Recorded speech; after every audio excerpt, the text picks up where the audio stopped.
مولاي صل وسلم دائما أبدا على حبيبك خير الخلق كلهم.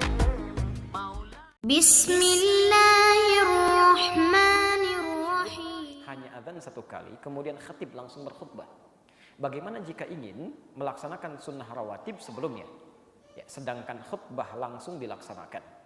Kondisi saya tidak datang terlambat. Ini kondisi saya tidak datang terlambat. Saya merasa canggung ketika mau sholat, sedangkan di deretan saf-saf di depan yang sebaris dengan saya tidak ada yang sholat sunnah juga. Jadi ini ada pertanyaan cukup lumayan panjang, beberapa baris, ada 7 baris disampaikan, memberikan pernyataan, minta jawaban. Kita coba praktekkan sumber tadi. Jelas di sini? Baik, tadi pertanyaannya pada saat sholat apa? Harinya hari apa? Jumat. Sholat Jumat mustahil hari Kamis kan? Pasti sholat hari Jumat. Pelan-pelan. Kita buka. Tadi dalilnya dari apa dulu? Al-Quran. Quran surah ke-62 Al-Jumu'ah. Ayat ke-9, posisi paling kiri sebelah atas. Oke. Kita praktekkan ya. Kita praktekkan.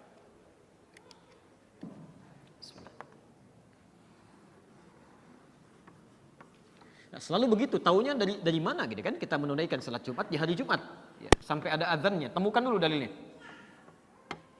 Oke, pelan-pelan. Pertama, kita temukan dalilnya di Quran surah ke-62 Al-Jumu'ah. Ada? Baik, bahkan suratnya surah Al-Jumu'ah. Quran surah ke-62 ayat 9, posisi paling kiri sebelah atas. Ya. Sesungguhnya ayatnya terangkai sampai ayat 11. Tapi jawaban pertanyaan tadi cukup dijawab dengan ayat 9-nya. Ya ayyuhalladzina amanu idza nudiya lis-salati min yaumil jumu'ah.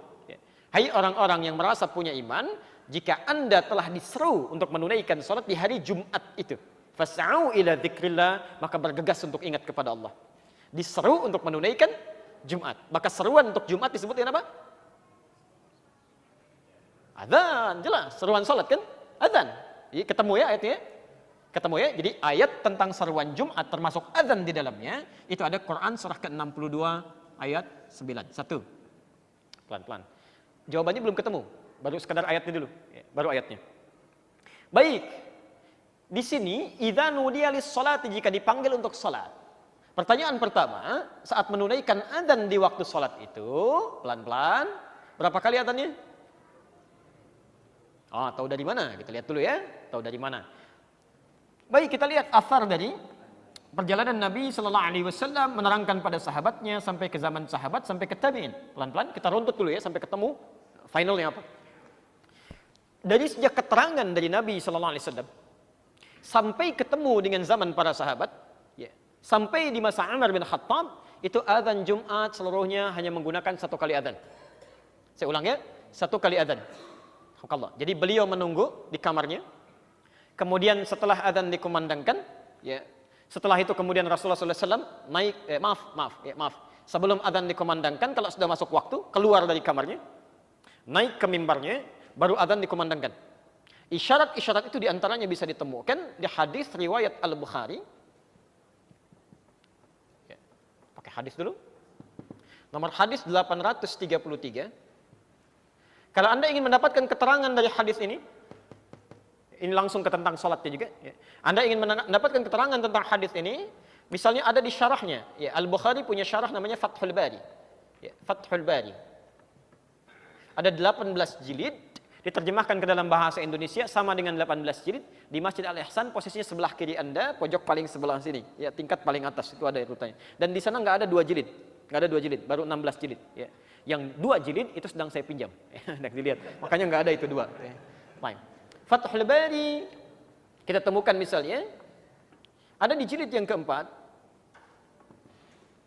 halaman 426. Sudah? Baik, mari kita lihat ya. Mari kita lihat beberapa keterangan dari Rasulullah sallallahu alaihi wasallam. La yaghtasilu rajulun. Tidaklah seorang laki-laki dia mandi. Maksudnya sejak dari rumahnya, kan? Sejak dari rumahnya kemudian dia mandi. Persiapan di hari Jumat. Kemudian setelah itu, wa ma tatahhara mastata'u min tuhrin. Kemudian dia tidak berusaha menyucikan dirinya, mandi, ya, setelah mandi besar maksudnya, Ya, dia dengan bertaharah, dia wudu dulu, dia mandi dan seterusnya. Setelah itu yudahhinu biduhnin. Dia menggunakan minyak, atau yang dimaksud dengan ini dia menggunakan minyak wangi maksudnya. Ya. Mandi besar dengan taharahnya. Dia kenakan minyak wanginya. Kemudian dia berangkat ke masjidnya, walam yufarriqu bainasnaini. Dia sampai ke masjid tidak memisahkan dua orang yang sedang duduk. Jadi kalau Anda masuk masjid, Anda sudah nggak kebagian saf, ada kosongnya di situ, Anda kemudian duduk. Ya, Anda sholat 2 rakaat sudah duduk. Jadi jangan sampai Anda pisahkan orang misalnya, Pak maaf ya, geser sini, geser sana. Anda di tengah-tengahnya. Sudah sampai sini? Nah, itu adabnya kurang baik tadi hadisnya. Ya. Setelah itu Anda dengarkan imam berkhutbah. Ya. Kalimatnya ini tidak disebutkan Anda sholat di sini. Tidak disebutkan Anda sholat. Dengarkan imam berkhutbah. Ya, jelas? Pelan-pelan. Jadi ketika Anda masuk duduk, ya, Anda sholat dulu misalnya tahiyatul masjid. Ya. Nanti kalimat hadisnya menggunakan kalimat imam berkhutbah. Ada kalimat sholat di sini, summa yusalli ma kutiba lahu. Kemudian dia menunaikan sholat yang telah ditetapkan kepadanya. Ya. Ditetapkan kepadanya. Jadi urutannya masuk masjid. Setelah kemudian dia mandi, menggunakan minyak wangi, dia berangkat ke masjid. Masuk masjid jangan pisahkan orang, tapi tepat berdiri di tempat dia menemukan ruangnya. Ya. Ada kesempatan untuk sholat, ya. Tapi sholatnya tidak disebut oleh Nabi SAW bukan dengan sholat rawatib, tapi ma kutiba lahu. Para ulama kemudian mengomentari di sini, masuk kepada ulama. Ya. Para ulama mengomentari yang dimaksud ma kutiba lahu ini bukan sholat rawatib, tapi sholat mutlak. Seperti dijelaskan oleh Ibnu Hajar Al-Asqalani dalam Fathul Bari mengomentari hadis ini. Ya. Hadisnya diriwayatkan oleh Imam Al-Bukhari. Yang tahu Al-Bukhari Ibnu Hajar Al-Asqalani. Ibnu Hajar Al-Asqalani menjelaskan sholat yang dikerjakan saat orang masuk ke masjid belum adzan ya, belum adzan. Itu bukan disebut dengan sholat sunnah rawatib tapi sholat mutlak. Diistilahkan dengan sholat intizar, menunggu imam naik ke atas mimbarnya. Jelas di sini?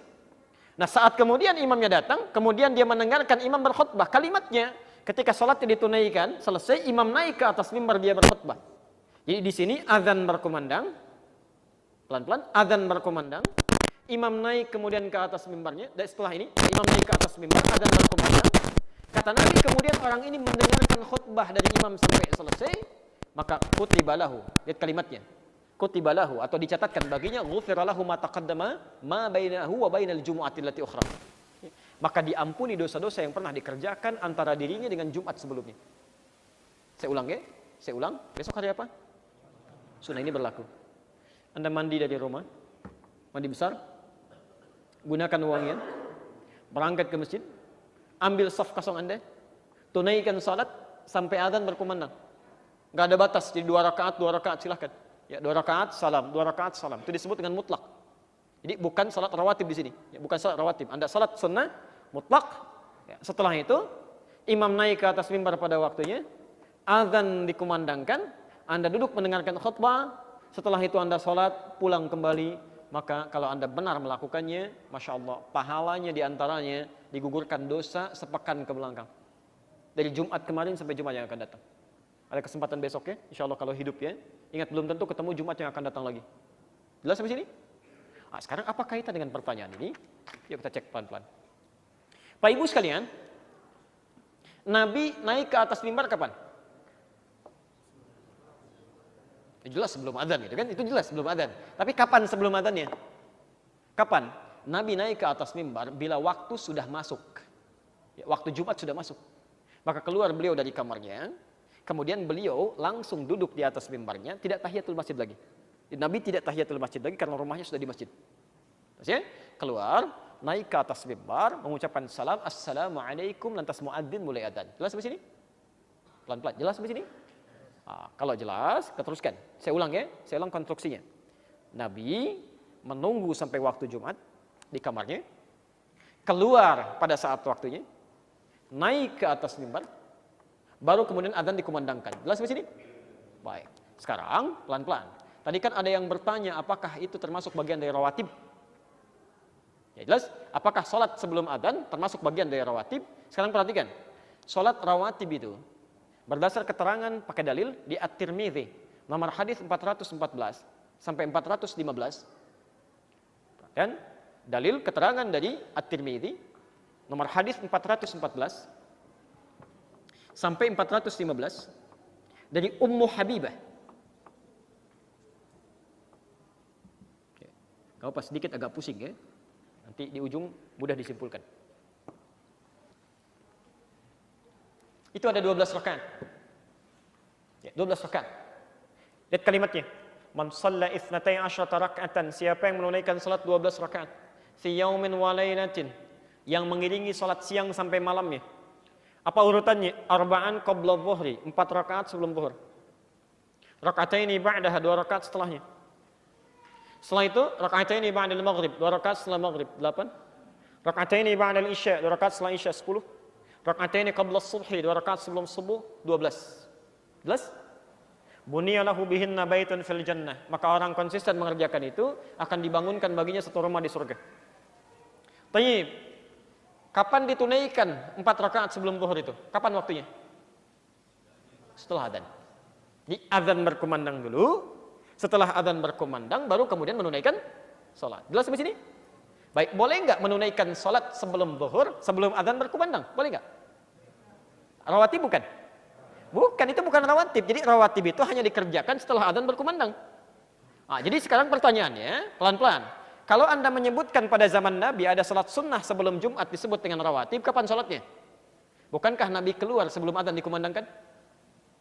Sedangkan sifat salat rawatib mesti adzan dulu baru Anda salat. Jadi kalau nggak ada adzan, Anda nggak bisa salat sunnah rawatib. Awas, hati-hati ya, awas. Jangan terlampau soleh, karena Nabi pun tidak mengerjakannya. Jadi tolong jangan terlampau soleh di sini. Ada dalil kita ambil. Ya. Lihat konstruksi hukumnya. Nabi keluar, adzan belum berkumandang. Jadi nggak bisa Anda sholat disebut dengan qobliyah sebelum adzan berkumandang. Karena itu di sini kata kesimpulan ulama pertama, tidak ada qobliyah dalam hal Jumat ketika adzan dikumandangkan 1 kali. Itu nggak ada. Ya, jelas di sini ya. Jadi kalau misalnya khatib sudah naik ke atas mimbar, adzan sudah berkumandang, itu nggak ada qobliyah lagi. Karena khatib sudah naik ke atas mimbar, perintah hadisnya Anda duduk dengarkan. Jadi kalau Anda sudah masuk menunaikan ibadah Jumat, sudah duduk, khatib naik ke atas mimbar mengucapkan salam, Anda nggak usah salat lagi. Ya, kaidah hadisnya begitu. Kaidah hadisnya. Nah, salat sunnah rawatib sebelum zuhur itu diwakili oleh salat mutlak. Berganti menjadi salat mutlak khusus di hari Jumat saja. Jumlahnya berapa? Tanpa batas, sampai imam naik ke atas mimbarnya. Jelas sampai sini? Teknisnya 2 rakaat, 2 rakaat.